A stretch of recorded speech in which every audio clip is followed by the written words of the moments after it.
Hola amigos, ¿cómo están? Bueno, pues vamos a continuar con la teología del cuerpo de Juan Pablo II. Esta es nuestra tercera clase y ahora vamos a hablar, bueno, la clase pasada empezamos a hablar de la historia de Juan Pablo II y nos quedamos en Humane Vitae, ¿no?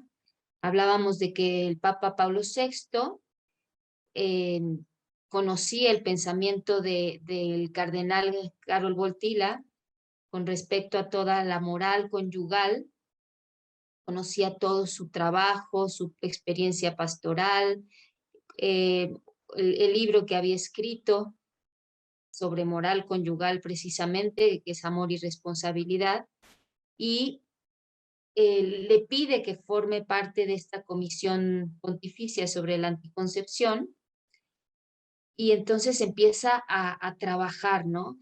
Y Pablo VI estaba muy presionado por dar su postura con respecto a la anticoncepción. Y la comisión, pues decíamos que se empezó a dividir, había dos posturas y tristemente la mayoría quería que fuera aceptada la anticoncepción. Les recomiendo mucho un video de YouTube que se llama Humane Vitae, cuando el Papa Pablo VI ordenó destruir las copias impresas, así lo pueden buscar.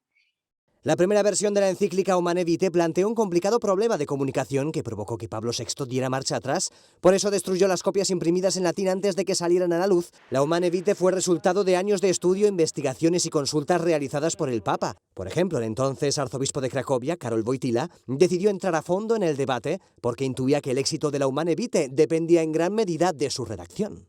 Es un video muy interesante. Búsquenlo así y yo se los explico, ¿no?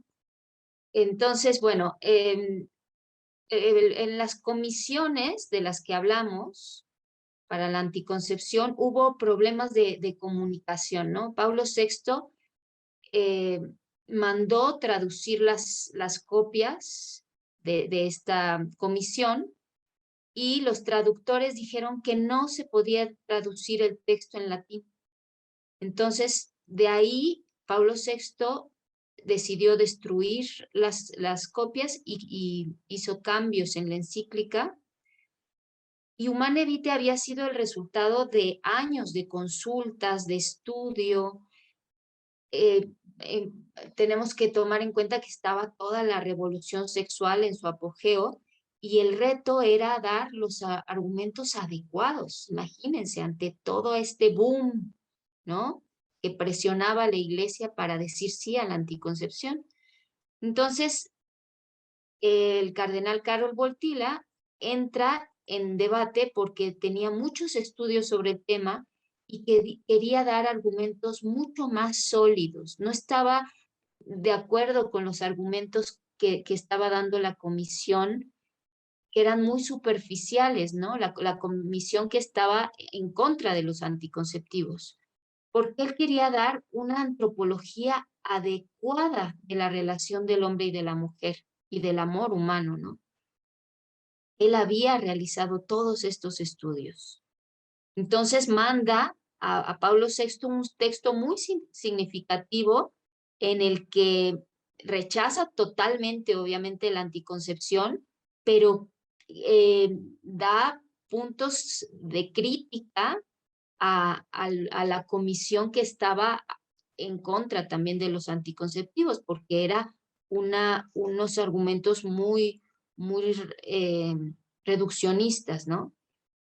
Entonces, Humane Vitae es una encíclica con argumentos filosóficos y doctrinales, ¿no? Y Pablo VI, Karol Wojtyla quería que hubiera este respeto a la ley natural y este respeto a la mujer. Y Pablo VI, en esta encíclica, que es muy chiquita y les recomiendo de verdad leerla, dice que advierte sobre el peligro de que el hombre se habitúe al uso de los anticonceptivos y pierda el respeto por la mujer y la llegue a considerar un simple instrumento para su goce personal, ¿no? Un instrumento para el placer. Esto es devastador, ¿no? Utilizar a la mujer por egoísmo, ¿no? Y no como compañera amada, respetada, valorada, sino como una cosa. Lo podemos ver claramente hoy. Hoy vemos el resultado de que el mundo se volcó hacia los anticonceptivos. Entonces, bueno, pues esto hay que meditarlo mucho, hay que ponerlo en el corazón y pensar qué significa para mí católico, qué significa para mí mujer católica este uso de los anticonceptivos.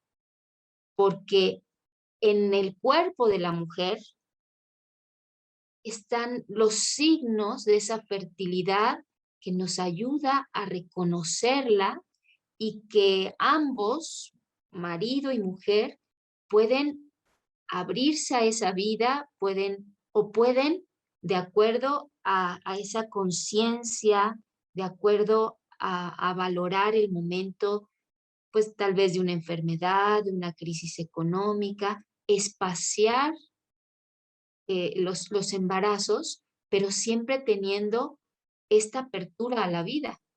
Entonces, ¿qué pasa con los anticonceptivos?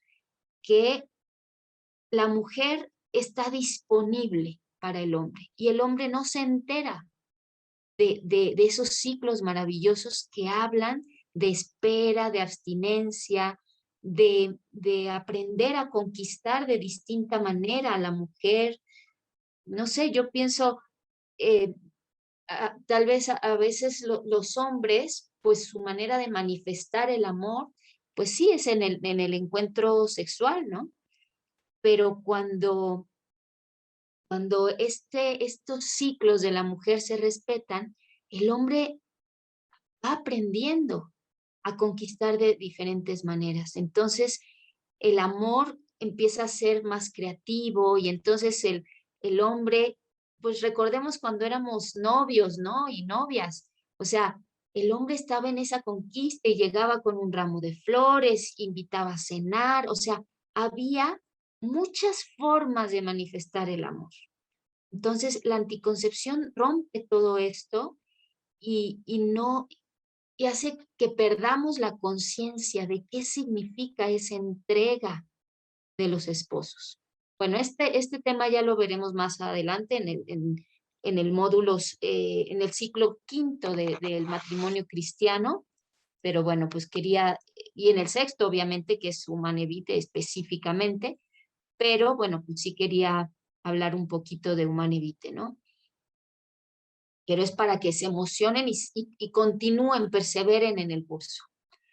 Bueno, entonces ya dijimos que Karol Wojtyła en ese momento era arzobispo de Cracovia y pues mandaba a la comisión, a Pablo VI, todos sus escritos y quería salir del país para ir a Roma, pero el gobierno comunista se lo impide y no llegan sus argumentos a la comisión, pero sigue trabajando, ¿no? Y en 1966 crea la Comisión Diocesana de Cracovia. En febrero de 1968 envía al Papa este documento del que hablábamos, basado en todo el humanismo cristiano, y que también era accesible para los no creyentes. O sea, hablábamos de que estaba basado en el respeto a la ley natural. Esta ley natural que no necesita que la persona sea católica, que tenga fe, sino que la propia naturaleza le habla, como ahorita les estaba hablando de los anticonceptivos y la relación de la pareja, ¿no? O sea, simplemente esos argumentos, no estoy hablando de fe, estoy hablando de la relación del hombre y de la mujer, de la experiencia, ¿no? Entonces, bueno, pues vemos que este documento apoya a la encíclica de Pablo VI. Y el Papa, ya dijimos que no acepta la mayoría la postura de la mayoría de la comisión, y el 25 de julio de 1968 se publica Humane Vitae y la encíclica ratifica la posición tradicional de la Iglesia que prohíbe hasta el día de hoy, y esto tiene que quedar muy claro, prohíbe hasta el día de hoy el uso de anticonceptivos. Aquí es un tema triste porque pues se permeó la idea anticonceptiva. Muchísimos, hasta sacerdotes, pues hablan de que la anticoncepción es, usar anticonceptivos es, lo deja a la conciencia de cada pareja, y la Iglesia claramente en Humane Vitae no ratifica el uso de anticonceptivos. Y a partir de esto, la encíclica fue muy criticada, muchos católicos se alejaron de la Iglesia y hubo una fuerte crisis. Pablo VI se queda solo. O sea, empiezan a tachar a la Iglesia de retrógrada, que tiene que modernizarse, justo lo que estamos viviendo hoy con otros temas, ¿no? Y seguimos viviendo esta presión y viendo este pensamiento de presión hacia la Iglesia con temas fuertes y dolorosos. Y la anticoncepción fue la puerta para toda esta cultura antivida. Imaginemos la impotencia y la frustración de Karol Wojtyla al saber que el trabajo de la Comisión de Cracovia no había formado parte de la encíclica, pero siguió trabajando, ¿no?, para dar luz a esta visión del amor humano, y siguió trabajando para tocar todo este aspecto teológico.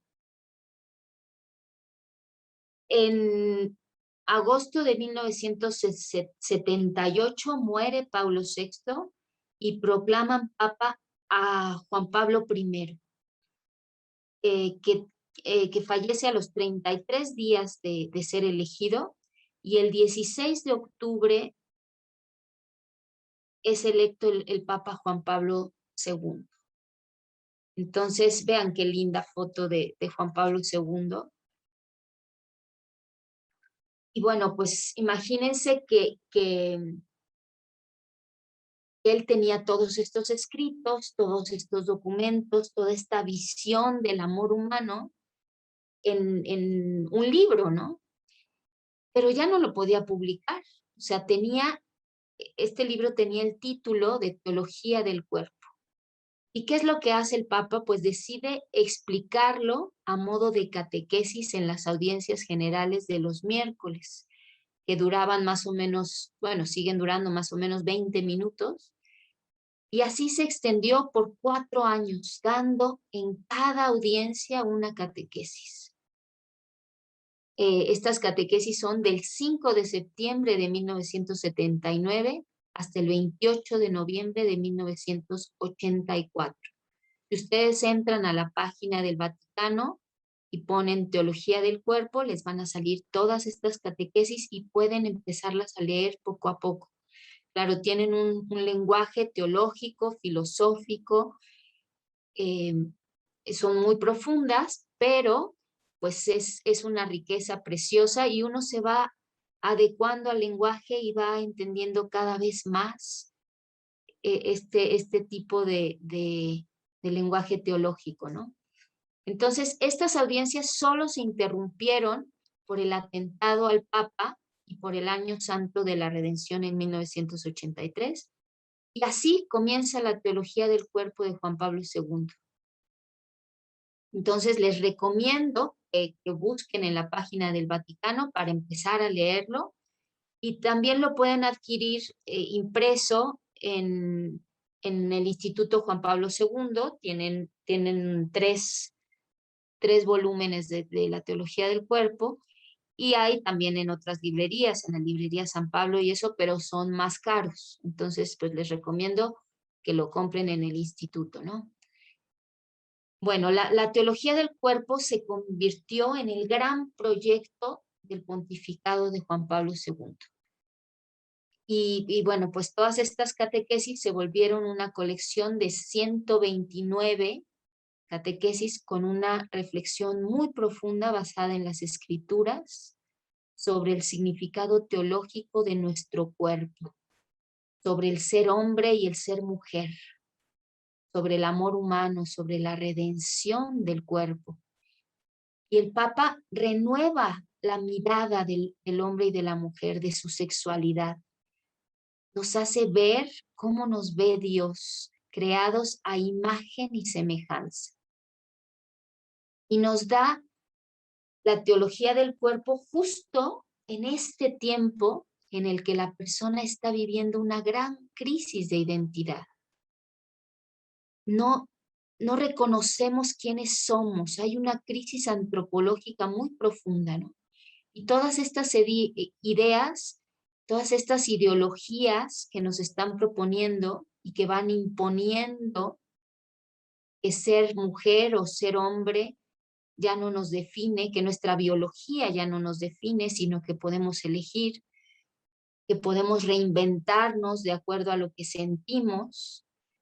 Entonces nos estamos rompiendo a nosotros mismos y nos empezamos a desintegrar, nos empezamos a alejar de la verdad, de lo que somos. O sea, la realidad es intolerante, dice Pilar Calva.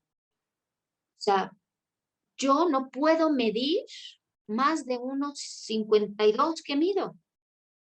Y por más que quisiera yo ser más alta, bueno, me puedo poner unos tacones, ¿no? Pero si voy al médico y me mide, yo no le puedo decir, pon en mi ficha médica que mido 1,70. No puedo, la realidad es intolerante. Entonces, tenemos que adecuarnos a la verdad y a saber que la realidad de lo que somos nos va a llevar a la plenitud. Tenemos que descubrir quién soy para realmente caminar hacia la felicidad, hacia la plenitud, hacia la integración de mi propio ser, ¿no? Soy una realidad biopsicosocial, espiritual, y todas estas dimensiones se tienen que integrar en mí para poder vivir en la verdad. Entonces, cada uno de nosotros, al ser creados a imagen y semejanza de Dios, estamos llamados a ser precisamente lo que Dios pensó para nosotros. Y ese camino nos lleva a la plenitud, a encontrarle el sentido a nuestra vida. Y las ideologías pues nos van perdiendo. Quiero que se den cuenta cuál es el motivo por el que Juan Pablo II empieza a escribir todas estas catequesis. ¿Qué lo movió? ¿Qué lo movió? El motivo fue defender la vida humana, custodiarla. O sea, sus escritos son para que quede claro que la Iglesia no puede y no debe aceptar la anticoncepción. Porque la vida viene de Dios como un don.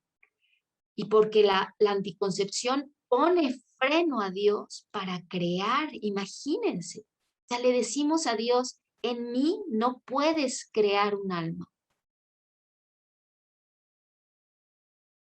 Entonces, en la teología del cuerpo, todos estamos implicados, no solo los matrimonios, sino todo el que tiene un cuerpo, todo el que se da cuenta de que este pensamiento antivida está llevándonos a la destrucción, ¿no? Entonces, porque además cada uno de nosotros se nos ha dado la vida como un regalo. Hemos sido pensados y amados por Dios. Primero por Dios y luego por nuestros padres. Creados a imagen y semejanza. Pero a partir de un acto humano. Venimos de un amor más grande, de un amor de nuestros padres, y ellos son co-creadores con Dios, porque Dios quiere tener nuestra colaboración. Y la teología del cuerpo nos habla de esta grandeza, de esta dignidad del ser humano. También es muy importante hablar del matrimonio, porque responde que cada persona tenemos como origen el amor de nuestros padres. Somos hijos, todos somos hijos, todos venimos de un amor más grande, primero del amor de Dios y luego del amor de nuestros padres. Entonces, aquí empezamos a ver cómo Juan Pablo II nos habla del significado filial del cuerpo. Y este significado filial nos ayuda a entender el sentido de nuestra vida. Ahora, toda la teología del cuerpo nos ayuda a responder estas preguntas trascendentales que tenemos. ¿Quién soy?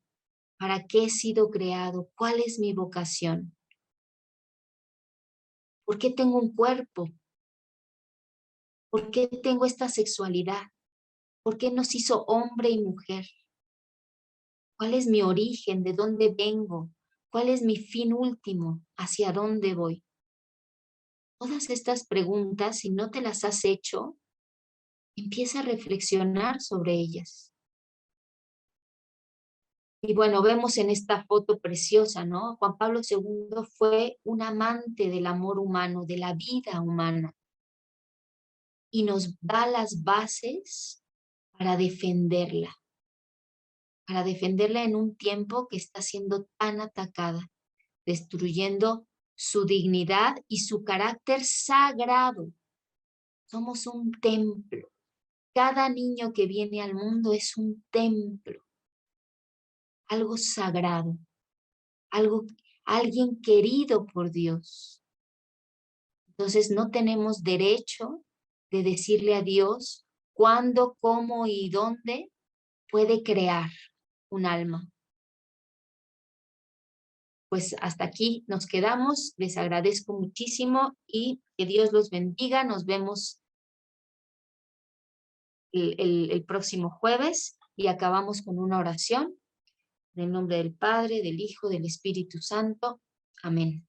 Señor, ayúdanos a poner toda esta enseñanza en nuestro corazón, que pensemos como católicos qué significa esta anticoncepción que ha sido la puerta a esta cultura antivida. Nos ayudes a ser fuertes, que nos ayudes a prepararnos, a conocer los métodos naturales para descubrir en el propio cuerpo de la mujer este misterio, esta revelación que se da en el propio cuerpo. Ayúdanos, Señor, danos tu luz y danos humildad para saber que tú tienes planes perfectos para el hombre y para la mujer. En el nombre del Padre, del Hijo, del Espíritu Santo.